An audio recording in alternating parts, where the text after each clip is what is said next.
Привет, привет. Как дела? Привет, ребятки. Привет, привет, привет. Это мой первый АСМР ролик на русском.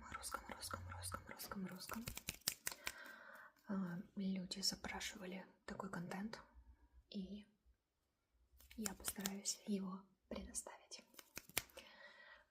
Если честно, достаточно сложно что-то сейчас сходу придумать на русском языке, потому что я не снимаю видео на русском языке.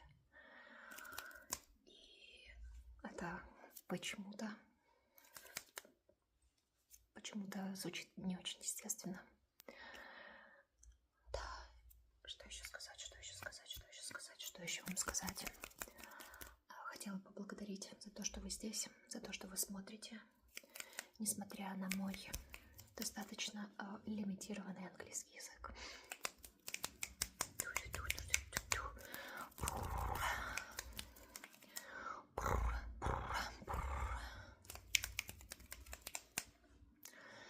Лимитированный английский, несмотря на то, что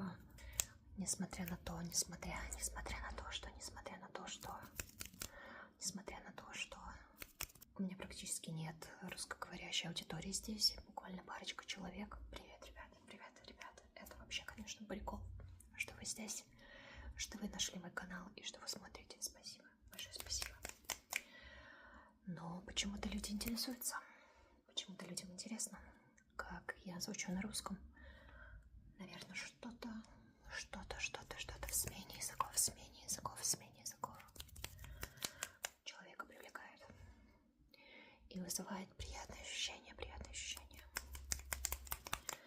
Если честно, я совсем не готовилась, потому что у меня просто ноль времени для подготовки было сегодня, поэтому каких-то особенных триггерных слов не будет, поэтому просто пойдем по накатанной.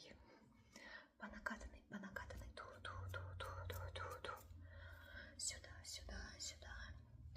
Давай ко мне, давай еще немножечко я тебе.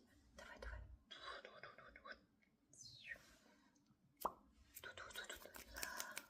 Я в прошлом видео упоминала слово, которое мне очень нравится на русском. Очень сильно нравится на русском. Это слово лапочка.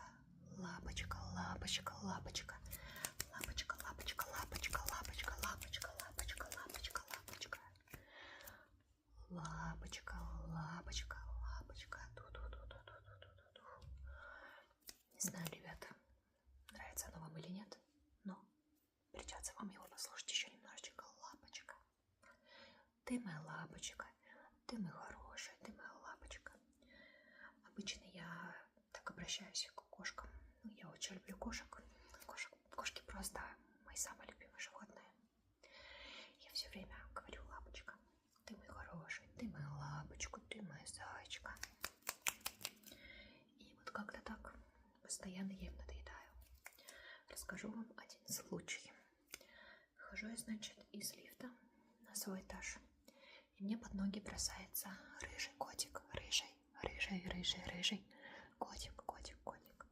Очень активно мяукая. Поскольку я живу не на первом этаже, я делаю вывод, что вряд ли котик прошел 3 закрытые двери, зашел в лифт и приехал на мой этаж. Правильно же?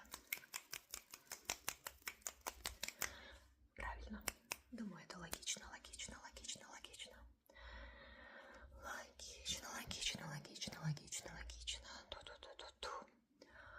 Поэтому я обращаюсь к котику. Я его спрашиваю. Я говорю: братишка, где твой дом? Где твой домик? И кот, вот я вам просто отвечаю, и кот берет, смотря на меня, идет к своей двери. Он меня подвел к своей двери, соседской, и он так обернулся, типа: подруга, звони звонок, потому что я не могу в него позвонить, у меня лапки. Это, наверное, единственный кейс, когда фраза «у меня лапки» имеет весь смысл этого мира. Я звоню соседу, а я не знаю соседа, мы только переехали. Я звоню в него, звоночек, никто не отвечает. И И что мне делать? Оставить кота. Оставить кота я не могу, потому что он максимально умненький, он максимально ласковый, очень милый котик. Он сразу замурчался, такой мур, мур, мур, мур, мур. Сразу замурчался ко мне, сразу подбежал, сел просто ко мне на ботинки мои. Несмотря на то, что у него были вот такие глаза широкие, то есть он был в стрессе. Он был в нетипичной для себя ситуация нетипичная. Он все равно был очень ласковый и очень умненький. Он привел меня к своему дому. Он меня привел к своему дому. Что же делать? К себе забрать я не могу. Даже временно на передержку, потому что у моего парня аллергия. Итого, я начала звонить в охрану, я начала пытаться попасть в чат дома. И охранник такой: а что мы сделаем? Что мы сделаем? Мы же не заберем его к себе в подсобку. В общем, я с ним там стояла минут 30. Он был максимально сладенький котик, хорошенький котик, максимальная лапочка. Урчал, мурчал, бурчал. Просто был сладенький котичек. И через какое-то время я слышу тот самый сосед, та самая дверь, в которую я стучалась, звонила, на которую указал котик, вышел в одежде из своей квартиры. То есть он даже не заметил, он даже не заметил,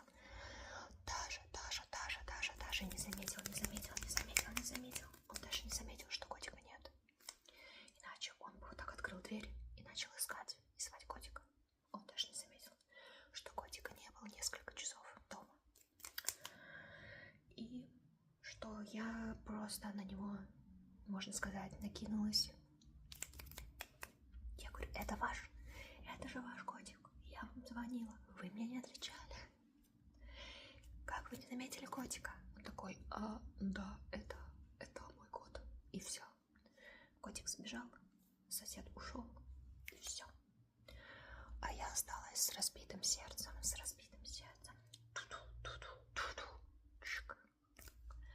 Потому что котик был максимально приятный.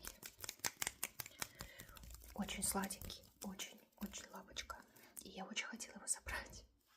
Но не судьба. И теперь каждый раз, когда я выхожу из лифта, я мечтаю снова увидеть этого котика. Да, я такая вот сволочь, которая мечтает, чтобы котик опять убежал из дома, чтобы я опять его потискала. Но, к сожалению, реальность такова, что у меня продолжается бескотовая жизнь. Вот такая вам история. Надеюсь, вам понравилось. На этом, пожалуй, я завершу это видео. Мне почему-то очень непривычно говорить на русском, хотя я не общаюсь на английском в течение дня, но как только включается камера, сразу начинают выходить какие-то англоязычные конструкции. Такой какой-то интересный момент, уже ассоциация, наверное, у моего организма. Камера равно английский, и пошла. Спасибо, ребята, что выслушали историю про котика. Надеюсь, вам было интересно. И до следующего видео, которое будет точно на английском, потому что рассказать сегодняшнюю историю было почему-то труднее, чем что-нибудь там лепетать на английском. Все, ребята. Всем хорошего дня, хорошего вечера, спокойной ночи, доброго утра, если вдруг вы такие утренние смотрители АСМР, как я. Увидимся в следующем видео.